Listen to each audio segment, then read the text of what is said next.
Torchlight is a beloved dungeon crawler that has carved out a place in the competitive genre. With a bright art style and story, it stands apart from its edgier cousins like Diablo and Path of Exile. The good news is that Torchlight 3 carries that torch very well. However, there is a regrettable shallowness to the game that fails to live up to its predecessors, and much of the answer seems to lie within the development of the game. Since very early on in Torchlight 3's development, they decided to make it into a free-to-play game. It's not a terrible idea. Many modern games have succeeded with this model. For example, Path of Exile has done very well by monetizing through cosmetics and keeping its players engaged through frequent updates. Path of Exile's greatest strength and weaknesses lies in its incredible complexity. To set itself apart, Torchlight decided to make their game very approachable, which can be a great choice for a free-to-play game. However, you probably know that Torchlight 3 is definitely not free anymore.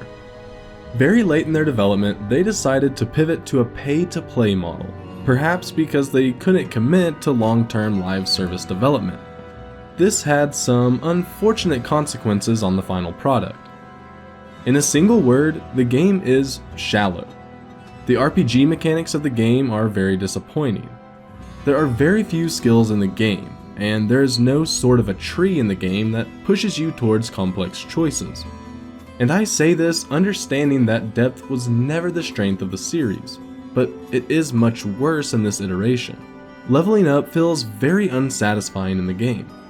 Since there are very few skills to pick from, they made it so the same skill can be leveled up multiple times, and usually you don't have many other options. This means when you hit the level to unlock a new skill, it's almost useless when you put one skill point into it because your first skill is of a much higher level. Now this wouldn't be that bad if you could easily redistribute your points, but for some weird reason they decided that respecking should really not be an option. You can only fix your build 1 point at a time by spending an item that you get very infrequently. This leads to the terrible conclusion that if you want your character to be good in the late game, where all the loot is, it's smart to never spend your skill points early until you can dump it all into your preferred skills. And leveling with just your basic attack is miserable. Alternatively, you can allocate your points as you go just to find out your build is useless late game, forcing you to create a new character.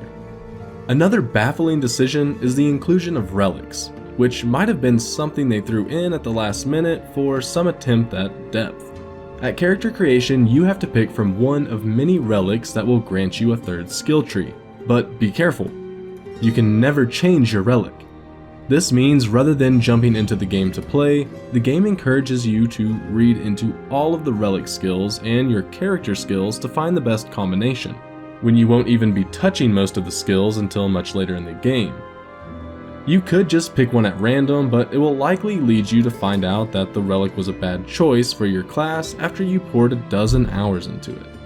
Now, if this game had been free, I wouldn't have been so critical about these points. I could play with all my friends and enjoy adventuring together with its excellent gameplay. However, I expected more depth out of a game that is demanding payment, especially when there are much better dungeon crawlers out there, including its own predecessors. The good news is that Torchlight 3 plays very well. Controlling your character and using your skills are fun. Dungeon crawling and finding loot is rewarding. The bright cartoonish art style works excellently here because it makes all the dangers stand out when the clutter from the hordes becomes overwhelming. The voice acting is quite good. Although there weren't any standout characters, from the NPCs to the random voice recordings you find, I always felt involved with the world and its story. Additionally, there is a personal fort you can decorate and craft to your liking.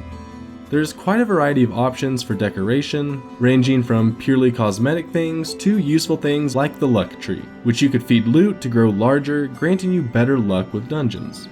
However, these little successes don't fully make up for the game's shallowness that probably will get you bored in a few hours.